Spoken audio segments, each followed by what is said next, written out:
Yo, what's going on, everyone? It's Brian and Jim here with Drink a Beer and Play a Game, and today we're checking out WWF Wrestlemania Challenge, the follow-up to the original game, WWF Wrestlemania. Let's get into it. Originally released in 1990, this is an NES exclusive. Ow! Ow! Stop doing that, chubs! Alright, it's an NES exclusive. It was published by LJN, it was distributed by Acclaim, and apparently it was developed by Rare. I don't know if Wikipedia's doing me wrong this time, but I'm gonna go with it because I'm lazy. And this is a sequel that's actually better than the original, so let's get into it. Hey, Jim. What? Would you say it took on the challenge to become better?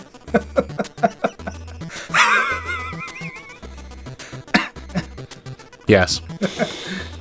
So graphically, it's debatable if this game really was an improvement. You do have the ability to play as people such as Macho Man, Ultimate Warrior, Ravishing Rick Rude, Brutus the Barber Beefcake, the Hulk, Andre the Giant Big Boss Man, and Hacksaw Jim Duggan.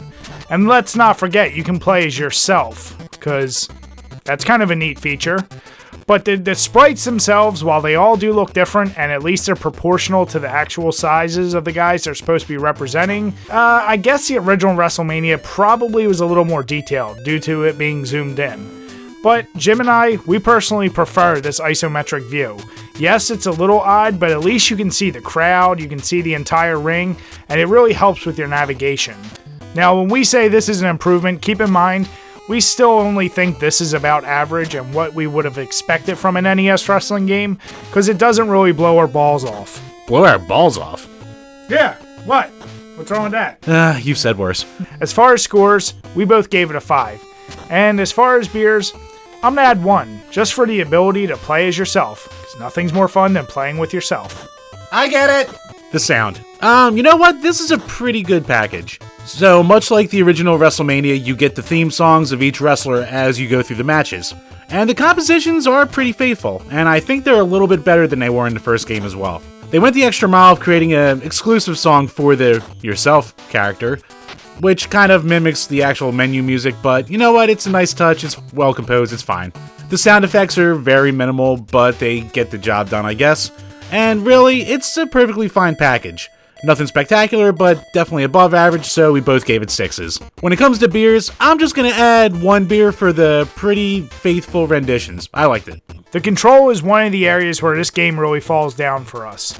Because, as we mentioned, because of the isometric view, this really messes with a gamer's instinct to move in a certain pattern, and it throws you off at the directions you have to run. But once you get that down, the control scheme is fairly simple. You have the A button, which is a punch, and if you hold it in, you can do a kick, a headbutt, or a face smash, and the B button does a body slam. Now, if you hit both of them at the same time, you'll do an exclusive power move that's unique to each of the individual wrestlers.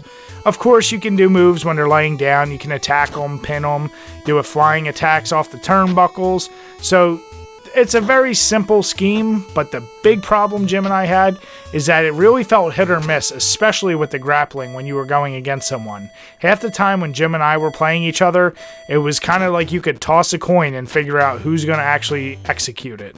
It's just that added lag with the fact that the hit detection and the grappling is just a little bit off. When it comes to scores, we both gave it a 4. It is definitely below average, but I will say, after about 20-30 minutes, you will get used to it, and you just learn to deal with it. Maybe it was a beer helping. As far as beer, I'm just going to add 2. 1 for the annoying control, and 2 for me always being able to beat Jim in this game. So the gameplay. This game kind of suffers where a lot of these other early wrestling games suffer in the fact that it's just overly simplified for what you're kind of looking for. The movesets are really small, the control, like we said, is kind of hit or miss, and it just all kind of hurts the overall experience. You do get a couple game modes, including one-on-one matches, tag team matches, 3-on-3 survival series matches, championship modes, and tag team championship modes. So you get the basics for the most part, but nothing that's really going to astound you. The modes themselves work alright, you basically go through all the different characters to try and become champion. But one thing that annoyed us was, in the single-player championship modes, you can only play as the yourself character. So that was kind of lame. Overall, I mean, it's an okay, and we did have fun with it, but something about it just still made the overall package seem a little less than average, so we both gave it 4s. When it comes to beers, I'm going to add 2 beers. Mainly for the reason that you have to be the yourself character in both championship modes.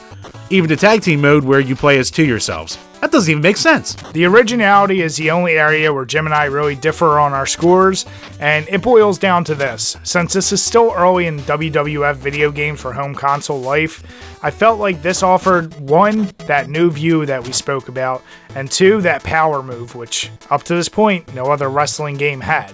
So I really appreciated that, and also you had kind of a different stamina meter than before. Typical wrestling games, you just kept beating down a guy. In this one, you could actually had a chance to build it back up. It allowed for a little bit more back and forth when you're going against the other wrestlers. So, when it comes to score, I gave it a 6 and Jim gave it a 5. When it comes to beer, I'm only going to add 1, and I'm going to mimic what Jim said. I would have liked to seen a little bit more variation in the movesets from each of the wrestlers. Alright, the replayability. Well, I kind of already went over all the different game modes, so I don't really need to add anything else there. I guess if there's one thing I will say, I do like the fact, like Brian said about the stamina meters, so in tag team modes, if you hit that hot tag, that can really change the tide of a match. So with that being said, we both gave it 6s. A lot of multiplayer options, even though the championship modes again are limited with the character selection. And when it comes to beers, I'll just add 1 beer for those sweet hot tags. Stop saying hot tags! Brian's an insider term. I'm a smark. Wrestling's fake. What? Ow! Overall, for the NES, this is as average a wrestling game as you're going to get, especially for the WWF titles. We found that while it is limited in the amount of different things you can do with each wrestler, there was enough variation with those special moves and just the sounds from their music that we got some enjoyment. While this definitely was an upgrade to the WWF Wrestlemania game, I'd still say this should be reserved for a true WWF fan, because a casual probably isn't going to like this. So don't spend too much on it. When it comes to scores, we both gave it a 5. So when we combined all of our scores together, it rounds out to a 4.7, which makes sense because the core things that any game needs to be good is really where this game falls down. Gameplay and control. When it comes to beer pairing, I think I'm going to have to go with the Carlsberg beer. Now this is a German Pilsner, which is in a long line of other German Pilsners. Now Carlsberg is a beer that I feel like followed up the original Beck's, and I just feel this does it a little better. It's a very smooth drinking beer, not a ton of flavor, but something you can pound through. And if you're going to play through this game, you might as well get something a little more exotic than your typical Budweiser. So enjoy yourself. But remember to drink your beers and play your games responsibly. As always, guys, thanks for checking out this video, and if you enjoyed it, make sure you give us a thumbs up, leave some comments, or better yet, why not subscribe? Till next time, guys, cheers.